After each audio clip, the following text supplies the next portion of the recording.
Bismillahirrahmanirrahim. Assalamualaikum warahmatullahi wabarakatuh. Good morning, everybody. How are you today? I am very well, thank you. And what day is today? Today is. And what is the lesson now?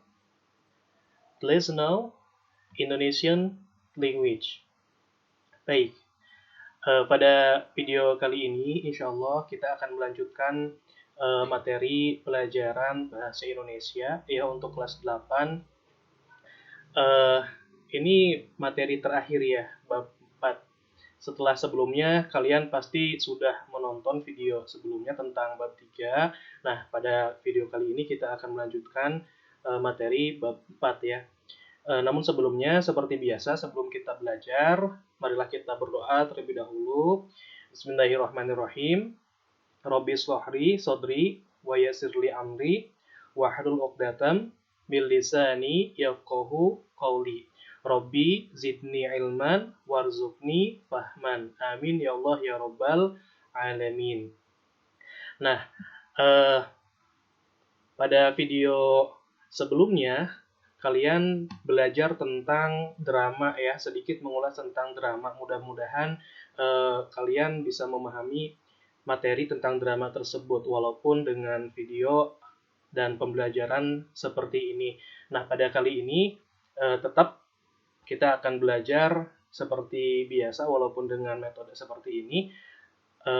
Saya harap kalian semua sudah pegang buku LKS-nya karena kita tentu akan mengacu pada buku LKS itu ya untuk materi pelajaran bahasa Indonesia pada semester ini. Kalian silahkan pegang buku LKS-nya, buka buku LKS-nya bab 4 halaman 59 ya. Mudah-mudahan kalian sudah baca sebelumnya, jadi memang sudah ada gambaran biar tidak terlalu bingung gitu. Mudah-mudahan paham nanti. Baik.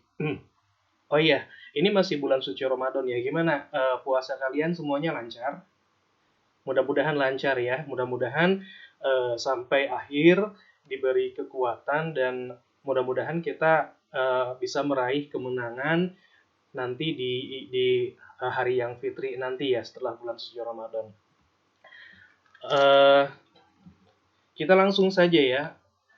Biar cepat juga, kalian juga tentu sudah pingin cepat-cepat ke kampung halaman ya, karena beberapa hari lagi kalian sudah pulang atau mungkin video ini ditonton setelah di rumah. Ya mudah-mudahan sebelum kalian di rumah video ini sudah kalian tonton ya. Baik, silakan buka halaman 59 bab 4. Temanya yaitu berani karena benar, takut karena salah. Ini tema ya, berani karena benar, takut karena salah. Kemudian adapun yang akan kita pelajari, materi yang akan kita pelajari pada bab ini yaitu tentang karangan fiksi dan non-fiksi. Ya, karangan fiksi dan non-fiksi. Sebetulnya materi ini pernah kalian pelajari ketika kalian kelas 7 ya, tahun lalu. Ya, sama bab 4 juga. Dan yang sekarang kelas 7 juga sama, mereka belajar tentang karangan fiksi dan non-fiksi. Cuma di sini ada yang membedakan antara kelas 7 dan kelas 8. Kalau kelas 7 hanya sebatas pengenalan, kalau kalian kelas 8 itu lebih ke merangkum sebetulnya ya, merangkum karangan fiksi dan non-fiksi. Karangan dan buku ya, sebetulnya karangan ini masih sifatnya umum ya. Ada karangan fiksi dan non-fiksi, ada buku fiksi dan non-fiksi. Nah, kalau buku kan memang ya bentuknya buku gitu ya. Tapi kalau karangan itu bebas, dia bisa berupa buku, bisa juga berupa yang lain. Misalnya artikel, majalah, koran. Nah, itu karangan ya. Nah, kita akan belajar kembali mengenai karangan fiksi dan non-fiksi. Saya yakin mudah-mudahan kalian masih ingat pelajaran tahun kemarin. Baik, kita lanjutkan ya. Untuk kompetensi inti dan kompetensi dasar, kita di sini lewat saja biar cepat ya. Kita langsung ke mengenal karangan fiksi dan non-fiksi. Kita simak bareng-bareng ya sambil dibaca. Karangan fiksi adalah karangan yang berisi hayalan atau rekaan. Cerita yang dituliskan tidak sungguh-sungguh. Karangan fiksi berusaha menghidupkan perasaan atau menggugah emosi pembacanya. Itulah sebabnya tulisan ini dipengaruhi oleh subjektivitas pengarangnya. Bahasa tulisan fiksi selain bermakna denotatif, konotatif, dan asosiatif, yaitu makna tidak sebenarnya. Selain itu juga bermakna ekspresif, yaitu membayangkan suasana pribadi pengarang. Bahasa tulisan fiksi juga sugestif, yaitu bersifat mempengaruhi pembaca, dan plastis, yaitu bersifat indah untuk menggugah perasaan pembaca. Yang termasuk karangan fiksi adalah dongeng, cerpen, dan novel. Kita lanjutkan dulu ya. Sedangkan karangan non-fiksi adalah karangan yang bersifat ilmiah. Bahasa karangan non-fiksi bersifat denotatif dan menunjukkan pada pengertian yang sudah terbatas, sehingga tidak bermakna ganda. Bahasa karangan non-fiksi bersifat denotatif dan menunjukkan pada pengertian yang sudah terbatas sehingga tidak bermakna ganda. Baik lagi. Ya, lanjutkan aja. Misalnya laporan-laporan, biografi tokoh, buku inspiratif, buku ilmu pengetahuan populer, artikel, dan sejenisnya. Nah, di sini ada kalimat yang diulang ya, tidak masalah ya. Intinya seperti ini, karangan fiksi dan non-fiksi. Fiksi itu artinya kalau kita lihat ke dalam kamus besar bahasa Indonesia, ke dalam KBBI, itu kata fiksi itu bermakna hayalan atau rekaan. Ya, dari sini itu sudah tergambar gitu ya. Nah, maksudnya apa? Karangan fiksi dan non-fiksi. Kalau karangan fiksi ini dia karangan ya, baik itu berupa artikel atau buku yang isinya itu bersifat hayalan atau rekaan. Ya. Nah, di sini dijelaskan bahwa bahasa yang digunakan itu bermakna denotatif, konotatif, asosiatif. Artinya dia bukan makna sebenarnya ya. Saya sering mencontohkan kalimat misalnya ada kalimat matahari tersenyum di pagi hari. Nah, kata tersenyum itu adalah bukan makna sebenarnya. Nah, biasanya kata-kata seperti ini itu ada pada karangan fiktif ya. Nah, itu ciri khasnya atau apa tanda-tandanya gitu ya. Nah, sedangkan kalau dalam karangan non-fiksi ya, itu tidak ada yang seperti itu. Kalau karangan non-fiksi itu dia bersifat ilmiah ya, bersifat ilmu pengetahuan ya. Nah, contoh dari karangan fiksi ya yang hayalan itu seperti novel, kemudian cerpen ya, fabel, legenda, dongeng. Intinya buku atau karangan yang berisi tentang novel, kemudian tentang cerita-cerita, dongeng itu termasuk ke dalam karangan fiksi ya. Sedangkan untuk karangan non fiksi yang dia bersifat ilmiah ya, dia itu contohnya adalah buku-buku yang ilmu pengetahuan, misalnya ilmu pengetahuan populer, ensiklopedi ya.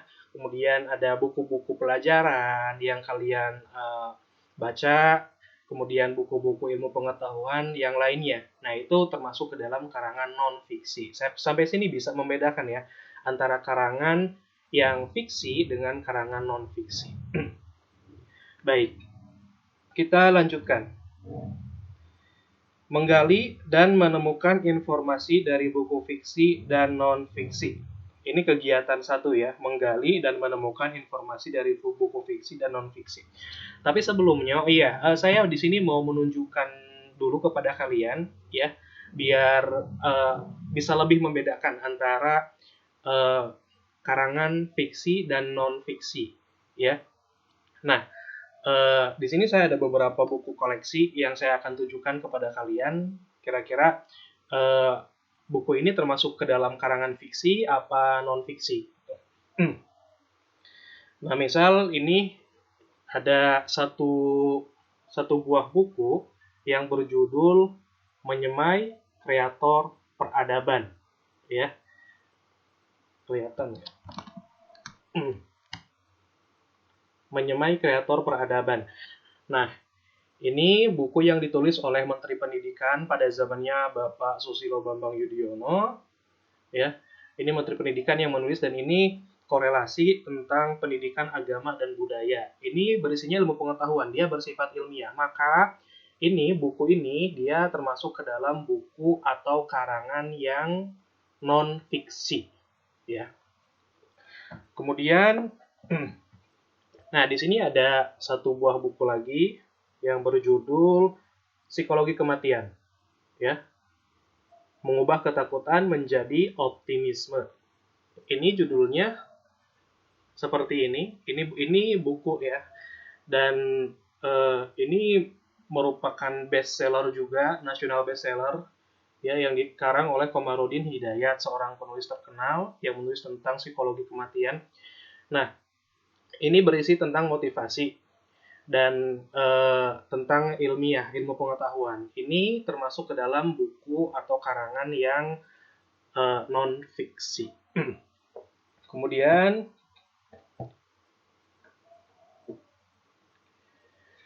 saya tunjukkan lagi di sini ada sebuah buku yang berjudul apa nih? Rahasia Abidah, ya. Rahasia Abidah, wanita dengan obsesi yang terus menghantui. Nah, di sini covernya bisa dilihat, ya. Covernya bisa dilihat. Nah, ini udah dari covernya kalian bisa menentukan bahwa ini dia termasuk dalam karangan apa, ya. Ini adalah buku jenis novel, ya.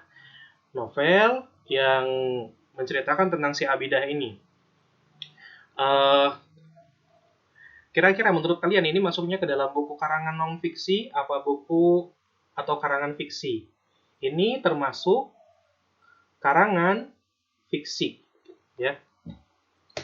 Kemudian ada lagi ini buku yang berjudul, kelihatan ini, Argumentasi dan Narasi, ya. Ini covernya bisa dilihat.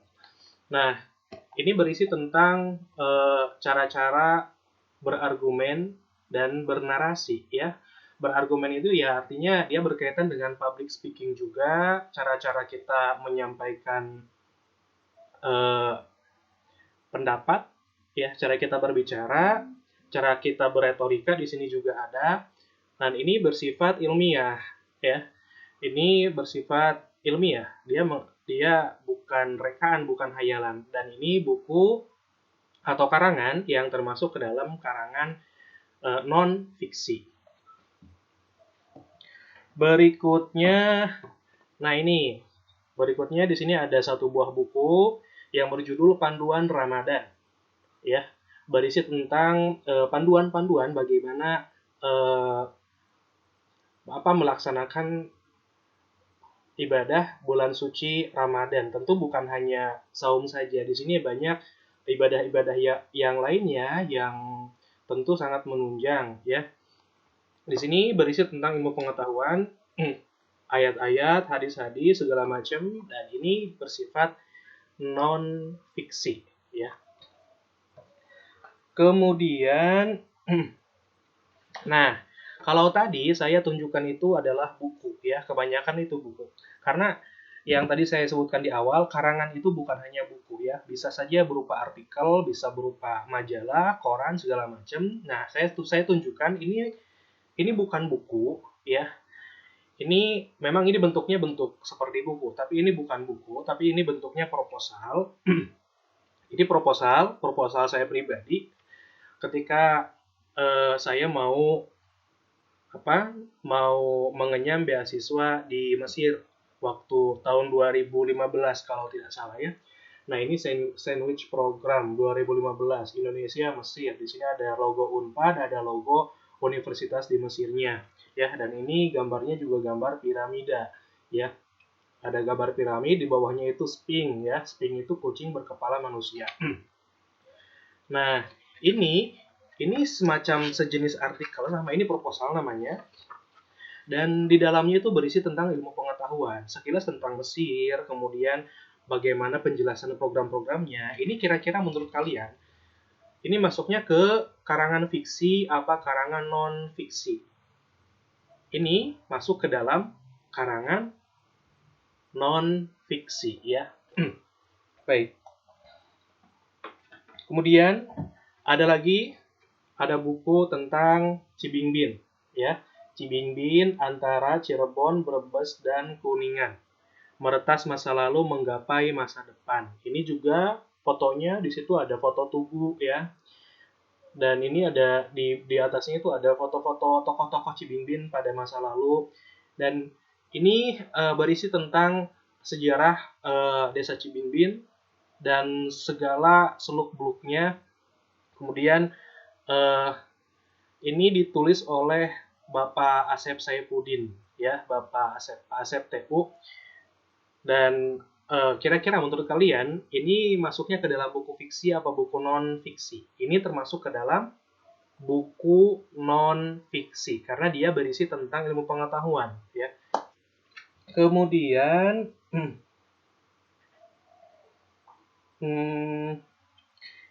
ini ada buku yang berjudul Burung Enggang ya, bukan enggang. Burung Enggang Perbatasan. Ya, di sini burung enggang nih. Ini burung enggang ya, foto burung enggangnya. Nah, ini berisi tentang cerita-cerita sih. Kalau kita lihat di sini juga daftar isinya banyak cerita-cerita ya. Di daftar isinya banyak cerita-cerita yang saling berkaitan satu sama lain. Ini buku yang ini dia termasuk ke dalam buku fiksi ya. Buku fiksi itu buku hayalan, buku rekaan, baik. Yang berisi hayalan atau rekaan. Nah, seperti itu ya. Di sini ada satu lagi sih sebetulnya. Ini novel juga, buku cerita juga sama yang tapi ini berbahasa Arab ya. Dia judulnya Firok. Firok ini artinya perpisahan kalau dalam bahasa Indonesia. Ya di sini ada foto nih laki-laki perempuan ya, dia berpisah gitu, berbeda. Ini jalur rel kereta api yang satu ke sini, yang satu ke sini. Nah, ini isinya emang bahasa Arab semua. Nah, tapi ini bisa dikategorikan ini ke dalam buku fiksi ya. Jadi intinya simpelnya gitu ya, biar kalian tidak bingung ketika mendengar fiksi ya. Udah, fiksi itu artinya hayalan atau rekaan ya. Tidak nyata, bukan fakta ya. Karangan fiksi artinya karangan yang dia berisi bukan fakta ya. Novel misalkan, cerita, cerpen, dongeng, segala macam fabel itu karangan fiksi ya. Dan kalau kalian mendengar non fiksi ya, non fiksi. Nah, non itu kan artinya bukan ya. Non fiksi artinya bukan fiksi, bukan rekaan, bukan hayalan. Artinya fakta ya. Artinya betul-betul terjadi ya. Dia fakta ya. Jadi fiksi itu lawan katanya adalah fakta ya. Fiksi itu tidak benar-benar terjadi kalau fakta itu benar-benar terjadi ya. Baik. Sampai sini mudah-mudahan kalian paham ya. Kita lanjutkan, coba buka bukunya, lihat LKS-nya masih di halaman 59 di kegiatan 1 ya. Nah, kemudian di sini saya akan bacakan satu buah karangan fiksi ya yang berjudul Putri Welas Asih. Tolong dilihat, kita sama-sama simak ya. Putri Welas Asih oleh Dwi Yanto. Sampai di sebuah desa, Putri Welas Asih mengurangi kecepatan kudanya. Inilah tempat yang ditujunya, sebuah desa yang lengang karena setiap rumah selalu ditutup pintunya. Tak terlihat seorang pun di jalan. Begitu lengangnya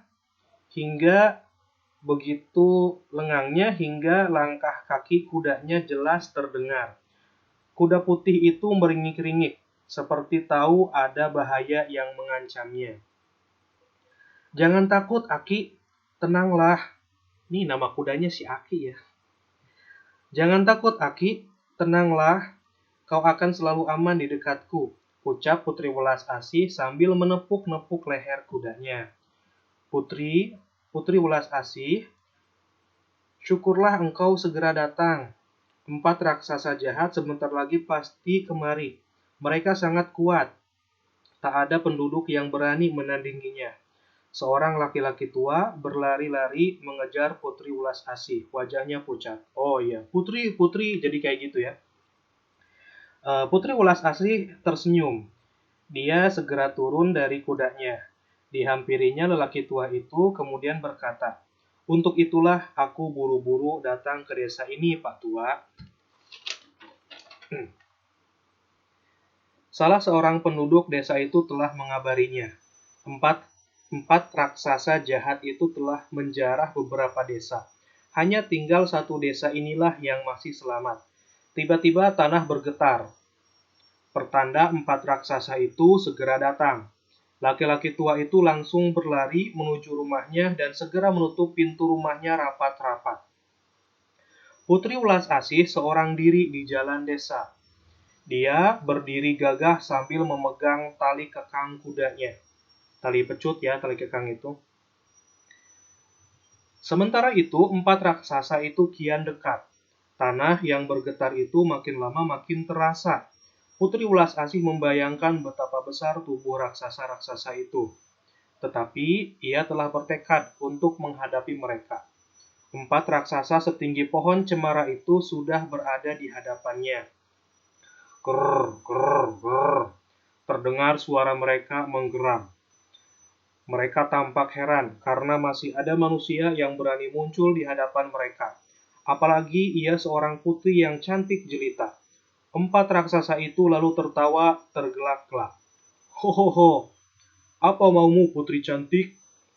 Kata raksasa satu dengan berkaca pinggang. Hai raksasa jahat, aku akan melawan kalian, tantang Putri Welas Asih. 4 raksasa itu hanya menjawab dengan tertawa-tawa.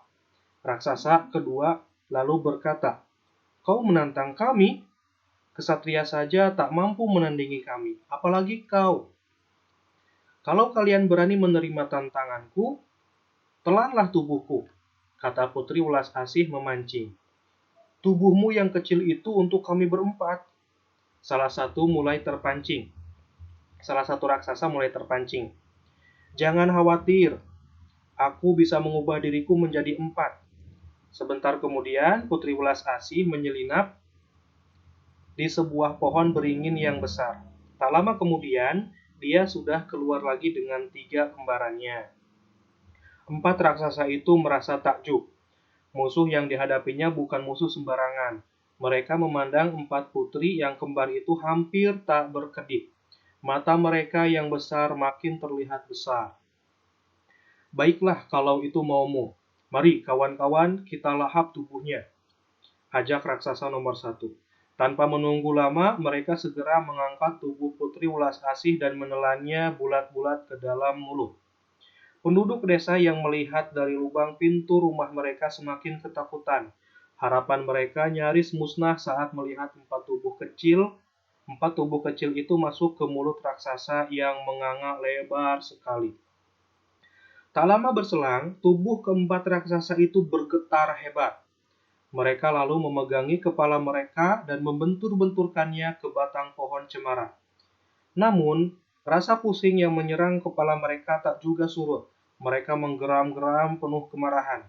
Ajaib, pelan-pelan tubuh raksasa itu mengecil dan semakin mengecil. Tubuh mereka tidak setinggi pohon cemara lagi. Makin menyusut, akhirnya 4 raksasa itu musnah bersama. Penduduk yang mengintip menahan napas. Mereka seperti tidak percaya dengan apa yang mereka lihat. Bagaimana 4 raksasa menyeramkan itu bisa hilang musnah? Satu persatu mereka keluar dari persembunyiannya. 4 raksasa menyeramkan itu memang benar-benar hilang. Tidak ada bekasnya sama sekali. Akhirnya 4 raksasa itu musnah, kata salah seorang di antara mereka lega. Tapi Putri Welas Asih juga ikut menghilang, sesal yang lainnya. Ya, Dia telah mengorbankan dirinya demi kita, kata Pak Tua. Tidak, aku masih di sini, kata Putri Ulas Asih yang tiba-tiba keluar dari pohon beringin tempat ia tadi mengeluarkan diriku menjadi 4. Dan aku hanya melakukannya sekali. Selebihnya kemampuan itu musnah. Namun aku senang bisa melenyapkan mereka, katanya dengan rendah hati. Dia melihat penduduk yang mengerumuninya tak lagi menampakkan wajah ketakutan. Semua tampak ceria karena yakin esok mereka dapat kembali hidup tenang. Disadur dari Junior. Nah, ini salah satu contoh dari karangan fiksi ya. Dia berjudul Putri Welas Asih. Kenapa ini disebut sebagai karangan fiksi atau termasuk ke dalam karangan fiksi? Karena ini merupakan cerpen ya, berupa cerita yang hayalan ya. Dia bersifat fiksi, ya hayalan, imajinasi dari seseorang gitu. Makanya ini disebut atau termasuk ke dalam karangan fiksi. Nah, kita isi latihannya, kita jawab bareng-bareng ya. Yang pertama, nomor 1. Apakah judul dongeng tersebut? Judulnya apa? Judulnya adalah Putri Ulas Asih. Nomor 2, siapa penulis dongeng tersebut? Penulisnya yang mana? Yang oleh Dwianto ya. Namanya Dwianto. Kemudian sampai di mana Putri Ulas Asih mengurangi kecepatan kudanya? Sampai di mana? Sampai di sebuah desa ya. Di sini tidak disebutkan desanya desa apa. Ya, desa yang dia satu-satunya desa yang masih belum dijarah oleh raksasa. Artinya raksasa itu masih ada di situ, orang-orangnya masih ada, sedangkan kalau desa yang lain itu sudah dikuasai oleh raksasa. Kita lanjutkan. Mengapa desa yang dituju Putri Ulas Asih sangat lengang, seolah tanpa penghuni? Mengapa? Karena ada raksasa ya. Ada 4 raksasa jahat di situ yang berusaha untuk menjarah itu artinya menguasai desa tersebut. Nah, kemudian nomor 5, apa tujuan Putri Ulas Asih ke desa yang sepi itu? Tujuannya apa? Tujuannya yaitu untuk melenyapkan 4 raksasa tersebut. Kemudian nomor 6, melihat Putri Ulas Asih ditelan raksasa, penduduk desa ketakutan. Mengapa demikian? Kenapa penduduk desa ketakutan saat si Putri Ulas Asihnya itu ditelan oleh raksasa? Karena harapan mereka satu-satunya yaitu Putri Ulas Asih tadi gitu ya. Kalau Putri Ulas Asih ditelan artinya kan harapan mereka musnah gitu. Baik. Nomor 7. Bagaimana keadaan keempat raksasa itu setelah menelan Putri Ulas Asih? Bagaimana keadaannya? Keadaannya yaitu tubuh mereka bergetar ya. Tangan mereka memegang kepala kemudian membentur-benturkan ke pohon cemara ya. Kemudian sambil lama-lama mereka semakin mengecil dan musnah, menghilang gitu. Baik. Nomor 8. Benarkah Putri Ulas Asih hilang bersama keempat raksasa yang menelannya? Tidak ya. Putri Ulas Asih tidak hilang, tapi ada. Jadi yang aslinya itu masih ada di balik pohon yang tempat di mana si Putri Ulas Asih ini membelah gitu ya, atau dibagi menjadi 4 gitu. 5 ya sama yang aslinya. Baik. Nah,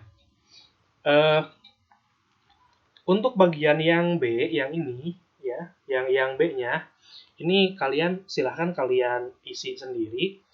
Ini tulislah detail-detail cerita tersebut. Nah, kalian isi dengan rangkuman peristiwanya. Jadi peristiwa yang terjadi apa aja? Di sini kan ada 6 ya. Coba kalian dibuat 6 aja gitu, dirangkum aja. Misal yang pertama itu Putri Ulas Asih datang ke sebuah desa ya.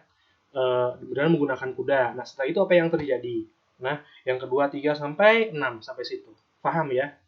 Nah, baik. Itu contoh dari karangan yang fiksi. Nah, kemudian halaman 61 Tugas 2-nya menggali dan menemukan informasi dari buku non-fiksi. Kalau tadi buku fiksi, kalau sekarang buku non-fiksi. Nah, di sini ada sebuah paragraf, ada sebuah teks, ya, ada sebuah karangan yang berjudul Beternak Ayam. Nah, silahkan kalian baca sendiri, ya. Baca nanti mau di pondok silahkan, di rumah masing-masing kalau kalian sudah pulang juga silahkan. Kalian baca yang ini halaman 61, Beternak Ayam, kemudian isi latihannya, ya. Baik, seperti yang tadi kita bahas, seperti itu ya, yang tadi karangan fiksi.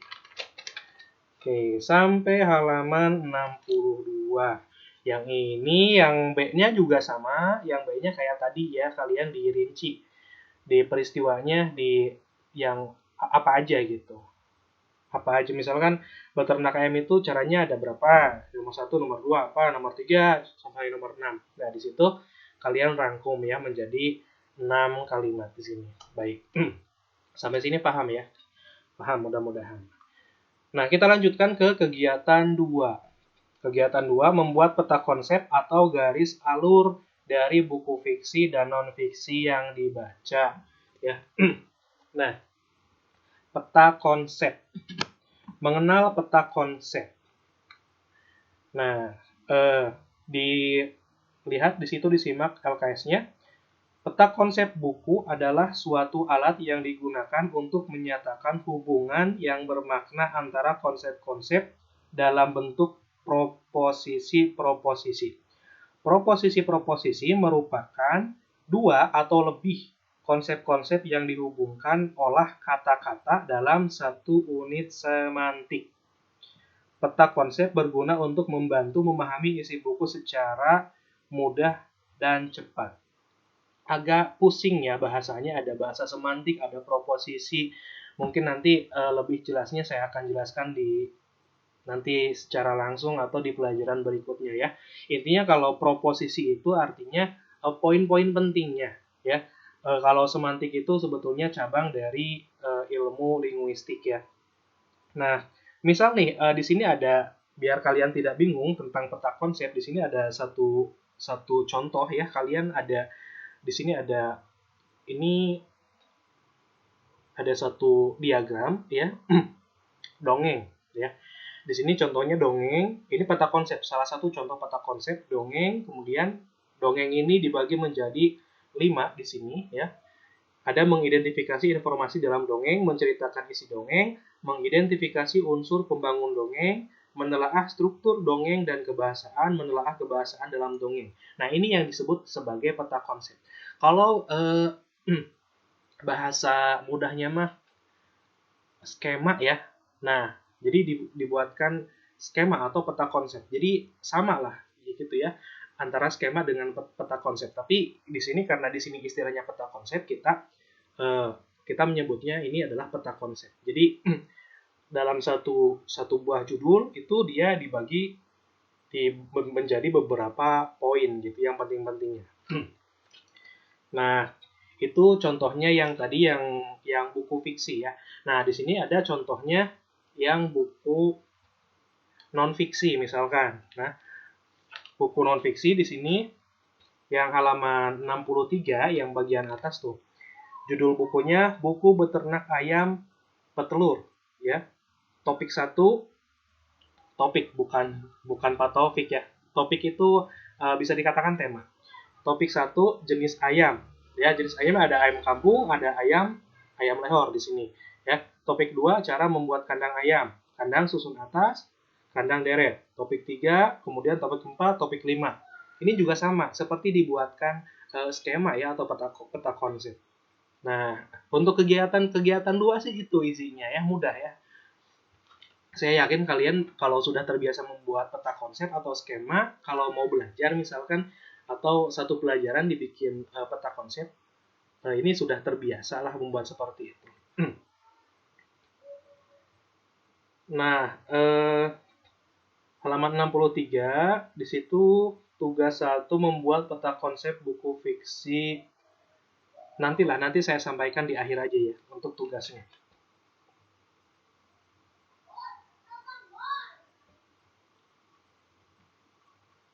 Kita lanjut ke halaman 64. Kita lanjut ke halaman 64, kegiatan 3. Menelaah unsur buku fiksi dan non-fiksi. Ya, unsur buku fiksi dan non-fiksi.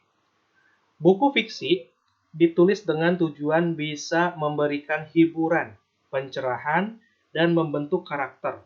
Untuk itu, buku fiksi harus mampu menarik perhatian, memikat, indah, dan memukau sehingga pembaca merasa butuh dan nyaman membaca buku tersebut.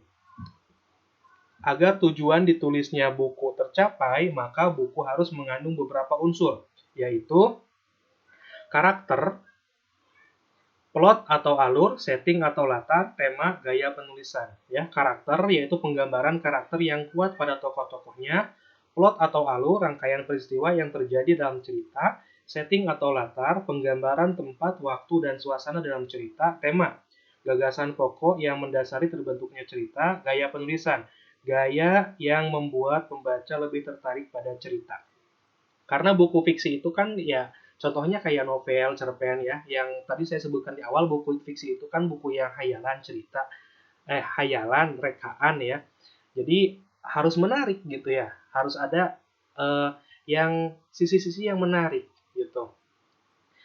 Misalnya nih kayak contohnya buku novel Ayat-Ayat Cinta misalkan ya. Di situ apa sih yang menjadi daya tariknya itu apa? Ya. Sehingga yang membacanya itu merasa nyaman dan merasa butuh gitu untuk membacanya gitu. Jadi kalau yang suka novel mah, misal dulu saya sempat baca-baca tentang novel ya. Kalau sudah senang sama novel tuh ketika satu episode ini misalkan satu bab ini itu udah kelar nih bacanya. Jadi kayak kita tuh kayak terdorong untuk pengen baca lagi gitu, pengen melanjutkan bacanya gitu. Nah, maka itu kan sifatnya menghibur ya, menghibur, memberikan hiburan, pencerahan, baik itu motivasi juga. Kadang membuat pembacanya itu pengen pengen baca lagi. Nah, itu buku fiksi. Jadi ada keunggulan sebetulnya, ada kelebihan tersendiri. Buku fiksi itu biasanya banyak peminatnya karena sifatnya dia menghibur ya. Sangat bagus kalau kalian tertarik atau senang baca-baca novel atau cerita dongeng-dongeng, pergi ke perpustakaan seperti itu sangat menambah minat minat kalian untuk membaca karena pada zaman sekarang ini apalagi dengan banyaknya media sosial ya, kemajuan teknologi itu sebetulnya sangat menurunkan daya dan minat baca warga negara Indonesia ya. Seumuran kalian misalnya mereka lebih memilih bermain gadget, Facebook, games-games dan yang lainnya ketimbang baca-baca buku. Makanya kalau saya pribadi sih lebih menghimbau kepada kalian gitu ya. Kalian boleh gitu ya kalau mau main HP misalkan nanti di rumah ya silahkan tidak dilarang gitu. Cuma kalau khusus untuk saya pribadi nanti ada nilai tersendiri bagi yang rajin baca-baca buku ya. Baca bukunya terserah mau buku yang fiksi silahkan, novel misalkan ya, atau cerpen atau cerita-cerita kayak gitu, atau mau buku non fiksi juga silahkan. Kayak tadi misalnya ada beberapa buku saya kan, kayak Cibimbing, tentang Cibimbing, buku tentang ensiklopedi Islam, ensiklopedi umum, tokoh-tokoh, biografi, ya misalkan itu silahkan gitu ya. Nanti saya tugaskan di rumah kalian, nanti ada tugas untuk kalian gitu ya di rumah, nanti kirimkan nanti fotonya ke saya kalian lagi baca buku apa yang kalian baca ya. Kemudian nanti kalian ceritakan buku itu menceritakan tentang apa gitu. Baik. Nah, itu tentang buku fiksi tadi ya. Kita lanjutkan. Masih di halaman 64. Nah, buku non-fiksi ditulis dengan tujuan agar pembaca memiliki ilmu pengetahuan dan termotivasi, seperti yang dituliskan dalam buku. Buku non-fiksi dibangun dari beberapa unsur, yaitu judul buku, topik dan subtopik buku, bahasa yang digunakan, pilihan kata, kelebihan buku, kelemahan buku, kebermanfaatan buku. Nah, ini sudah pernah kalian pelajari pada semester 2 di kelas 1 ya. Kalian nanti tinggal baca-baca lagi aja atau kalian bisa pinjam ke kelas 1 ya, materi bab 4. Ini ada hubungannya dengan kelas 1 ya, kelas kelas 7 ya. Ada hubungannya dengan kelas 7, materi bab 4 juga sama mereka, yaitu tentang buku fiksi dan non fiksi juga sama. Nah, sedangkan buku non fiksi ya, kalau buku non fiksi itu kan buku yang bukan buku rekaan, bukan buku hayalan. Artinya bukan isinya itu bukan berupa rekaan, bukan berupa hayalan, bukan imajinasi ya. Misalnya kayak tadi kayak argumentasi dan narasi, cara kita berargumen, cara kita mengeluarkan pendapat, bernarasi ya. Kemudian ada buku tentang tadi psikologi kematian, mengubah kematian menjadi sebuah optimisme. Ada buku tentang motivasi, ada buku tentang misalkan sejarah bangsa Indonesia. Nah, itu dia tujuannya bukan untuk menghibur gitu di situ ya. Di titik beratkannya itu bukan untuk menghibur, tetapi untuk apa namanya memberikan ilmu pengetahuan gitu ya dan memotivasi kita. Kayak tadi misalkan psikologi kematian ya, mengubah kematian menjadi optimisme gitu ya. Itu kan memotivasi sebetulnya ya. Ada motivasinya di situ. Nah, di situ ya. Sampai sini kira-kira paham ya, mudah-mudahan paham. Kita lanjutkan. Nah, di sini tugasnya ini dilewat saja. Nanti saya di akhir ya, nanti di akhir saya kasih tugasnya. Lewat saja kegiatan 4, halaman 65 tolong dibuka, kegiatan 4. Menyajikan tanggapan terhadap buku fiksi dan non-fiksi. Menyajikan tanggapan terhadap buku fiksi dan non-fiksi. Menanggapi buku fiksi. Menanggapi buku fiksi adalah memberikan apresiasi terhadap buku yang dibaca. Apresiasi buku meliputi isi cerita, cara mengembangkan karakter tokoh dalam cerita, latar cerita, alur cerita, dan gaya penulisan cerita. Ini menanggapi buku fiksi ya, buku fiksi dulu. Buku fiksi kalian apa tadi masih ingat? Buku fiksi itu buku yang berupa hayalan atau rekaan ya. Nah, ini menanggapi buku fiksinya yaitu memberikan apresiasi terhadap buku yang dibaca. Apresiasi bukunya meliputi isi cerita karena kan kebanyakan itu berupa cerita ya, buku fiksi itu. Cara menggambarkan karakter tokoh dalam cerita, latar cerita, alur cerita, dan gaya penulisan cerita. Langkah-langkahnya yaitu yang pertama membaca intensif secara keseluruhan, artinya sebelum kita menanggapi buku, ya kita baca dulu bukunya. Membaca intensif secara keseluruhan, menulis rangkuman isi buku, menguraikan bagian-bagian buku, menuliskan setiap peristiwa dan latar cerita, menuliskan cara penggambaran watak tokoh dalam cerita, menuliskan alur cerita, menuliskan gaya cerita penulis, membuat simpulan. Nah, ini langkah-langkahnya, langkah-langkah menanggapi buku fiksi. Kemudian yang kedua, menanggapi buku non-fiksi. Buku non-fiksi itu apa, masih ingat? Buku yang bukan hayalan ya. Ya, isinya adalah ilmu pengetahuan. Menanggapi buku non-fiksi adalah memberi ulasan secara keseluruhan tentang isi buku tersebut. Langkah-langkah menanggapi isi buku non-fiksi yaitu yang pertama, membaca insentif secara keseluruhan, menulis rangkuman isi buku, menguraikan bagian-bagian buku, menuliskan bahasa yang digunakan, menuliskan gaya penulis dalam menyampaikan gagasan, dan yang keenam membuat simpulan. Nah, ini langkah-langkahnya. Ini ada perbedaan ya.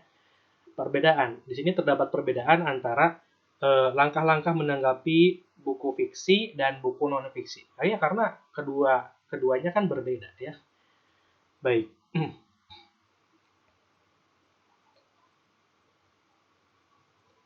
Bagaimana cara menanggapinya?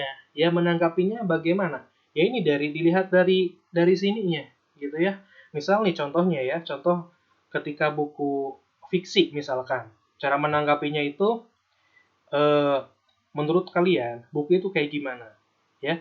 Dari cover bukunya seperti apa, kemudian isi ceritanya kayak gimana menurut kalian, menarik apa tidak menarik, apa hal-hal yang menariknya, apa hal-hal yang tidak menariknya menurut kalian. Kemudian yang ketiga, bagaimana cara menggambarkan perwatakan tokohnya, ya. Apakah secara langsung disebutkan, apa secara tidak langsung misalkan, ya. Kemudian bagaimana alur ceritanya kayak gimana, ya. Kemudian gaya bahasanya kayak gimana. Kemudian latarnya kayak gimana, ya. Apa hal-hal yang menarik menurut kalian dari buku fiksi itu apa, ya. Nah, itu kita memberikan tanggapan terhadap buku tersebut sebagai bentuk apresiasi, ya. Orang udah susah-susah loh, udah capek-capek loh bikin sebuah buku, ya. Ya perlu kita apresiasi. Salah satu cara mengapresiasi itu adalah dengan memberikan tanggapan terhadap buku tersebut. Paham ya? Paham di sini ya? Nah, makanya seperti itu. Barangkali kan nih ada ya dari kalian, barangkali gitu kan, yang bercita-cita atau tertarik eh, berkecimpung di dunia tulis menulis, ya, menulis novel misalkan. Teman saya banyak, ya, teman saya, karena saya jurusan bahasa dulu waktu aliyah, dia ketika kuliah dia ngambil di bahasa juga, kemudian sekarang udah jadi penulis. Kalau kalian mau tahu, ada satu orang di sekitar kita, ya, yang menjadi penulis, ya. Oke, di sini saya sebutkan saja ya. Haji Khalil, putrinya, ya, Teh Syifa, gitu ya, namanya Syifa, ya. Dia kakak kelas saya. Dia kakak kelas saya, beda 1 tahun dengan saya. Nah, sekarang dia menjadi penulis. Dia kerja di penerbit dan sekarang dia menjadi penulis, ya. Syifa namanya. Itu putrinya Haji Khalil. Eh, dia dulu sama fakultasnya sama dengan saya, Fakultas Ilmu Budaya. Kalau saya ngambil sastra Arab, dia ngambilnya sastra Jerman, ya. Dia dari seusia kalian itu udah daya minat terhadap menulisnya itu sudah sangat tinggi, ya. Dia sering menjuarai beberapa lomba dalam lomba karya tulis ilmiah ataupun karya-karya menulis tentang cerpen atau cerbung seperti itu. Baik.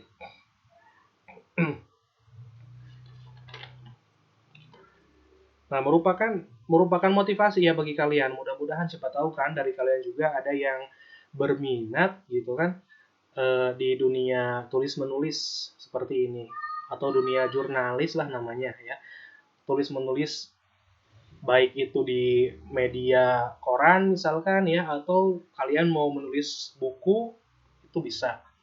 Contoh lain, teman saya ada yang sekarang dia kerja di penerbit sama di Jakarta, dia menuliskan novel tentang, pokoknya tentang cerita tentang luar angkasa dia tuh.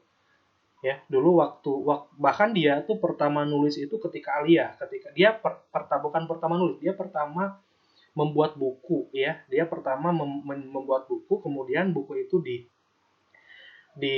dihargai oleh penerbit, ya. Penerbit datang kepada dia padahal dia masih duduk di bangku sekolah, ya. Sekarang dia kerja di CV apa lupa gitu. Tapi dia dulu yang novel yang terkenal itu ada sampai 7 jilid kalau tidak salah ya. 7 jilid. Dia bercerita tentang luar angkasa seperti itu. Itu keren ya. Itu keren. Dari hobi menulis ya. Hobi menulis kemudian berimajinasi, mengembangkan dan menyalurkan hobinya lewat tulisan-tulisan.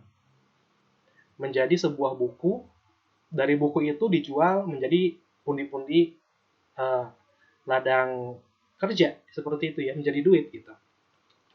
Oke. Untuk halaman 65 saya kira ini kalian silahkan dibaca ya, dibaca aja. Dibaca, kemudian halaman 65 dibaca, 65, 66, 67, 68 itu dibaca. Sambil ngabuburit lah nggak apa-apa ya, dibaca. Kemudian tabelnya tolong diisi di sini ya. Tabel yang ini diisi, tentukan kalian temanya apa, alur, latar, gaya penulisan, amanat, ya. Ini, yang ini juga sama. Ustadz, mau kerja sendiri-sendiri apa kerja kelompok? Ya, di sini saya bebaskan. Kalau kalian mau kerja kelompok silahkan. Kalau mau kerja sendiri-sendiri juga silahkan. Ya, saya bebaskan. Yang penting dikerjakan. Jangan sampai tidak dikerjakan. Ya, artinya kalau kalian bekerja kelompok, kalian berdiskusi dengan teman, ya silahkan, asalkan kalian jangan niron. Ya, bekerja kelompok dengan niron beda loh. Kalau niron kan sama sekali nggak mikir gitu. Kalian pengen insan-insannya doang, ya. Yang pinternya ya pinter buat siapa? Buat kalian-kalian juga kan. Bodoh buat siapa? Buat kalian-kalian juga. Jadi ya di sini saya tidak memaksa kalian untuk apa namanya mengerjakan sendiri atau mengerjakan kelompok. Saya bebaskan, ya. Tugas-tugas yang saya kasih saya bebaskan. Itu silahkan kalian. Yang penting mah dikerjakan dan dibaca. Ya, seperti itu. Untuk jangan lupa kalau kalian sudah, silahkan kalian kerjakan juga uji kompetensinya. Banyak ya. Ya nggak apa-apa lah. Ya, hitung-hitung ngabuburit saya bilang. Kayak gitu. Oh iya, untuk tolong dicatat berikutnya ya. Ini dari sekarang. Ini kalau tadi kalian bisa tugas individu atau tugas kelompok. Ini khusus untuk pelajaran yang tadi, pelajaran apa namanya? Berani karena benar, takut karena salah. Ini tentang karangan fiksi dan non fiksi. Saya kasih tugas individu, tugas masing-masing. Silahkan kalian, yang pertama, silahkan kalian cari satu buah buku, ya. Cari satu buah buku, bebas, bukunya buku apa aja, ya. Buku apa aja bebas, yang penting buku itu buku fiksi atau buku non fiksi. Ya, kalian cari satu buah buku fiksi atau buku non fiksi. Mau buku fiksi boleh, mau buku non fiksi juga boleh, silahkan. Ya, kalau bisa jangan sama ya, kalau bisa jangan sama. Cari satu buah buku non fiksi atau buku fiksi. Kalian yang pertama buatlah peta konsepnya. Ya, yang pertama kalian buatlah peta konsepnya. Ya. Kemudian yang kedua, baca buku tersebut. Baca buku tersebut, ya. Baca buku tersebut. Nah, yang ketiga, tuliskan, ya. Bukan tuliskan, apa namanya? Ceritakan, ya. Ceritakan tentang buku tersebut. Buku tersebut menceritakan tentang apa, ya. Paham ya? Seperti itu. Jadi kalian silakan cari salah satu buku, kemudian buku tersebut kalian yang pertama dibuat peta konsepnya, kemudian yang kedua kalian apa namanya? Baca buku tersebut. Yang ketiga itu ceritakan buku tersebut. Ceritakan ini bisa berupa tanggapan kalian terhadap buku tersebut. Menurut kalian buku tersebut tuh kayak gimana? Ya. Nah, tugas ini silahkan kalian kerjakan di kertas lembar, ya. Mungkin nanti ketika di rumah, saya juga minta kepada kalian untuk difotokan kalau bisa ya. Kalau bisa nanti difoto ininya, kegiatan kalian lagi baca di foto, dan kalian coba ceritakan buku tersebut itu kayak gimana. Oke. Paham ya? Fahim tuh? Do you understand? Wakarimastaka? Hai, wakarimas. Oke. Untuk materi pada kesempatan kali ini saya cukupkan sekian ya. Mudah-mudahan kalian bisa memahami dari awal sampai saat ini. Mudah-mudahan bisa ditransfer gitu ya ilmunya, walaupun bahasa Indonesia ini sebetulnya bukan bidang saya, tapi ya kita sama-sama belajar. Saya juga belajar, antum juga sama belajar juga. Jadi saya mohon kerjasamanya ya, kerjasamanya. Nah, dengan berakhirnya bab 4 ini berakhir pula materi untuk kelas 8 tahun ajaran 2019-2020. Saya tidak tahu, mungkin ke depan ada UAS apa tidak. Saya juga kurang tahu. Nanti kita lihat situasinya saja. Untuk sekarang ini saya mohon tugasnya kalian silahkan dikerjakan ya. Sebisa mungkin jangan diambil pusing, jangan diambil beban. Yang penting mah dikerjakan ya. Tugas itu akan terasa berat kalau tidak dikerjakan. Tugas akan terasa ringan kalau kalian dikerjakan. Baik, kalau ada pertanyaan, silahkan kalian dititipkan ke yang standby di sana. Ya, kalau ada pertanyaan terkait materi pelajaran bahasa Indonesia ini. Sekali lagi, saya ucapkan selamat menunaikan ibadah puasa untuk kalian, anak-anakku, murid-muridku semuanya. Sampai bertemu lagi. Kalian kan sebentar lagi akan meninggalkan pondok ya. Bertemu dengan keluarga. Semoga kita dikasih panjang umur ya. Semoga kita bisa bertemu lagi. Semoga wabah ini khususnya cepat-cepat pergilah dari Indonesia ini, khususnya dari dunia ini. Banyak hikmah, banyak pelajaran yang dapat kita ambil. Dan semoga tidak menyurutkan semangat kalian. Marhaban ya Ramadan. Kemudian saya juga mengucapkan mohon maaf apabila ada penjelasan yang kurang bisa dipahami atau apabila ada kesalahan-kesalahan yang disengaja maupun tidak disengaja. Selamat menunaikan ibadah puasa. Sampai nanti pada datangnya hari kemenangan, saya juga mengucapkan dari sekarang mungkin ya, saya juga mengucapkan selamat Hari Raya Idul Fitri ya.